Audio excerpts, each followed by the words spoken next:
बहुत जल्द 13 जुलाई वो तारीख होगी जिस दिन से आप सबकी किस्मत बदल सकती है। क्यों बदल सकती है? क्योंकि शुक्र जो हैं वो अब गोचर करने जा रहे हैं मिथुन राशि में। जी हाँ, 13 जुलाई 2022 ये वो तारीख है जिस तारीख से मिथुन राशि में शुक्र का गोचर होगा और इस गोचर से सबके ऊपर अलग अलग असर होगा।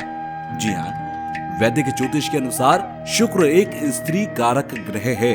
इससे कुंडली में भोग, विलास, ऐश्वर्य, इंद्रिय सुख, स्त्री सुख, भवन, वाहन ये सब विचार किया जाता है। जातक को सुंदरता और विवेक इसी ग्रह के द्वारा मिलता है। विपरीत लिंग के प्रति आकर्षण, यानी कि कोई लड़का है और लड़की के प्रति उसका आकर्षण, या लड़की है और उसका लड़के के प्रति आकर्षण भी क्यों होता है? क्योंकि वो शुक्र ग्रह की वजह से होता है। ये ग्रह 13 जुलाई को मिथुन राशि में प्रवेश कर 4 अगस्त तक इसी राशि में रहने वाला है। 4 अगस्त 2022 को शुक्र चंद्रमा की जल तत्व राशि कर्क में प्रवेश कर जाएगा। शुक्र के राशि परिवर्तन का 12 राशियों पर बहुत बड़ा असर पड़ता है। इसीलिए आइए जानते हैं कि 12 राशियों पर इसके क्या प्रभाव पड़ने वाले हैं। शुरुआत करते हैं पहली राशि से, जो है मेष राशि। इस राशि के जातकों के लिए शुक्र प्रबल मार्केश होते हैं। धन, परिवार, विवाह, साझेदारी के कारक बनते हैं। शुक्र का गोचर पराक्रम यानी कि तीसरे भाव से होने जा रहा है। इस समय जो जातक कला और अभिनय से जुड़े हैं उनके लिए ये गोचर लाभकारी सिद्ध होगा। इस समय आप अपने भाई बहनों या परिवार के लोगों के साथ पिकनिक पर जाइए। आपसी प्रेम बढ़ेगा, परिवार के अंदर एक दूसरे के साथ लगाव बढ़ेगा और आपका जो पारिवारिक समय है वो बहुत अच्छा बीतने वाला है। अब आते हैं दूसरी राशि पर, वृष राशि पर। लग्नेश और छठे भाव के स्वामी होकर शुक्र का गोचर इस राशि के जातकों के लिए धन स्थान में होने जा रहा है। इस समय आप अपने परिवार को लेकर भावुक रह सकते हैं। अपने घर की साज सज्जा पर धन खर्च कर सकते हैं। इस समय आपको नौकरी में कुछ बाधाओं का सामना भी करना पड़ सकता है। इस समय पत्नी या प्रेमिका पर धन खर्च हो सकता है। गुप्त शत्रुओं से लेकिन सावधान रहिएगा, क्योंकि जो छिपे हुए शत्रु हैं, जिन्हें हम आस्तीन का सांप कहते हैं, वो आपको नुकसान पहुंचा सकते हैं। तो अपने आस्तीन के सांप यानी कि गुप्त शत्रुओं से सावधान रहना है। अब आते हैं मिथुन राशि पर। इस राशि के जातकों के लिए शुक्र राजयोग कारक है। उनकी मूल त्रिकोण राशि पंचम में है। वहीं सामान्य राशि में 12वें भाव में होने से व्यय भाव के स्वामी भी है, यानी कि लग्न में ही शुक्र के गोचर करने से इस समय आपका मन प्रेम और रोमांस की ओर झुका रहेगा। इस समय आपके प्रेम संबंध में प्रगाढ़ता आने के योग हैं। जो जातक विदेशी लोगों के साथ व्यापार करते रहे हैं उन्हें लाभ होने जा रहा है। इस समय सौंदर्य प्रसाधन के काम से जुड़े लोगों को भी लाभ होगा, यानी कि ये राशि के लिए ये मिला जुला समय रहेगा। चलिए अब कर्क राशि की तरफ बढ़ते हैं। कर्क राशि के जातकों के लिए कैसा रहेगा गोचर, हम आपको बता देते हैं। इस राशि के जातकों के लिए शुक्र चौथे यानी कि सुख भाव और 11वें यानी कि लाभ के भाव के स्वामी होते हैं। शुक्र का गोचर व्यय स्थान में होने जा रहा है। इस समय इस अवधि में आपको बेचैनी और मानसिक पीड़ा का अनुभव करना पड़ सकता है। इस समय लाभ के स्वामी के व्यय भाव में गोचर करने से आकस्मिक खर्चे दस्तक दे सकते हैं। अचानक से कुछ खर्चे आकर सामने खड़े हो सकते हैं। इस समय अपने परिवार की स्त्रियों का सेहत का ध्यान जरूर रखना। इस समय विदेश जाने के इच्छुक जातक अपनी कोशिश तेज कर दीजिए, क्योंकि आपके विदेश के योग बनते नजर आ रहे हैं। चलिए अगली राशि की तरफ बढ़ते हैं। यह है सिंह राशि।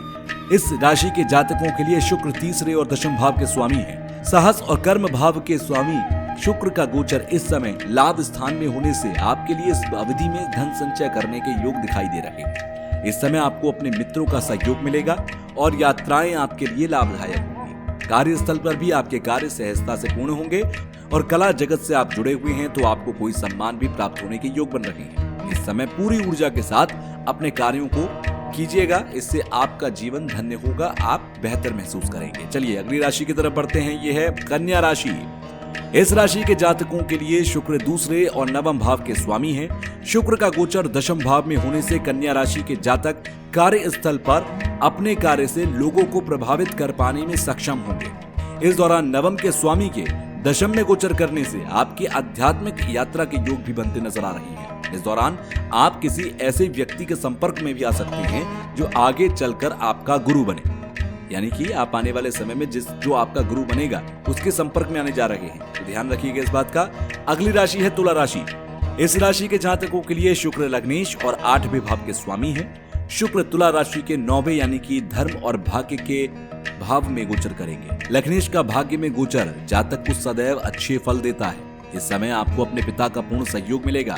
अगर आप कोई नया काम करने की सोच रहे हैं तो समय अनुकूल है। इस अवधि में इस गोचर के अंदर आपके घर में कोई मांगलिक कार्य हो सकता है। चलिए अगली राशि है वृश्चिक राशि। वृश्चिक राशि के जातकों के लिए शुक्र 7वें भाव और 12वें भाव यानी कि हानि भाव का स्वामी है।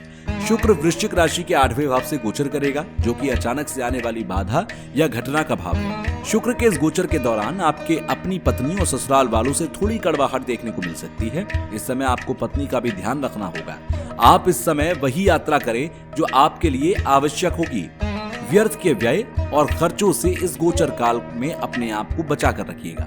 इसके अलावा आप वाहन अच्छे से चलाएं, सावधानी से चलाएं, क्योंकि वाहन से आपको कोई मुश्किल हो सकती है या खतरा हो सकता है, इतना जरूर ध्यान रखिएगा। चलिए अगली राशि की तरफ बढ़ते हैं। अगली राशि है धनु राशि। धनु राशि के जातकों के लिए बात करें तो शुक्र 6ठे और 11वें भाव के स्वामी हैं। शुक्र धनु राशि के 7वें भाव में गोचर करेगा, जो कि गृहस्थ और साझेदारी का भाव है। इस समय शुक्र का संबंध विवाह से बनने के कारण अविवाहितों के विवाह का योग बनेगा। हालांकि प्रेम संबंधों में आपको सावधानी रखनी है। 7वां भाव यौन सुख का भाव है, इसलिए इस समय किसी भी छोटी मोटी बीमारी को नजरअंदाज नहीं करें। इस समय आप अत्यधिक कामुक हो सकते हैं, इसलिए संयम से काम ले, कोई अनैतिक कार्य ना कर बैठे। चलिए मकर राशि की तरफ बढ़ते हैं। इस राशि के जातकों के लिए शुक्र 5म और 10म स्थान का स्वामी होकर प्रबल राजयोग कारक है। इस गोचर अवधि के दौरान शुक्र 6ठे भाव में गोचर करेगा। इस समय जो जातक नौकरी बदलने में काफी समय से सोच रहे हैं, उनके लिए समय अनुकूल होगा। संतान पक्ष से थोड़ी चिंता हो सकती है। अगर आपका कोई गुप्त प्रेम संबंध है तो वो उजागर हो सकता है। इस समय किसी भी व्यक्ति को धन उधार नहीं देना है। तो यह मकर राशि के जातकों का राशिफल। अगली राशि कुंभ राशि। इस राशि के जातकों के लिए शुक्र केंद्र यानी कि 4थे और त्रिकोण यानी कि भाग्य का स्वामी होकर राजयोग कारक होता है। शुक्र लग्नेश का मित्र भी है और उसका गोचर 5म में होगा। इस गोचर के फल स्वरूप आपके प्रेम प्रस्ताव को सहमति मिल सकती है। जो अपना नया काम शुरू करने जा रहे हैं, उन जातकों को सहायता मिलेगी। इस समय जो जातक उच्च शिक्षा के लिए जी जान से कोशिश कर रहे हैं, उनको सफलता मिलने के योग दिखाई देते हैं। कला और मीडिया जगत से जुड़े हुए जातक सफलता प्राप्त करेंगे। ये बेहतर समय आप लोगों के लिए है। और आखिरी राशि मीन राशि 12वीं राशि है। इस राशि के जातकों के लिए शुक्र 3रे और 8वें भाव के स्वामी है। इस गोचर अवधि में शुक्र केंद्र भाव यानी कि 4थे भाव में गोचर करने वाला है। इस अवधि में आप परिवार के साथ एक अच्छा सुखमय जीवन व्यतीत करने वाले हैं। शुक्र भोग का कारक है, इसलिए आप अपने घर की साज सज्जा में धन खर्च कर सकते हैं। इस समय आपको अपनी माँ की सेहत को लेकर अतिरिक्त सावधानी बरतनी है। कार्यस्थल पर थोड़ी कठिनाई के साथ सफलता के योग दिखाई दे रहे हैं। आपका जीवन भी धन्य होगा। तो कुल मिलाकर आने वाला समय आप 12 राशि के लोगों के लिए, जातकों के लिए कैसा होगा ये मैंने बताया। 13 जुलाई से शुरू होगा ये समय और 4 अगस्त 2022 तक चलेगा।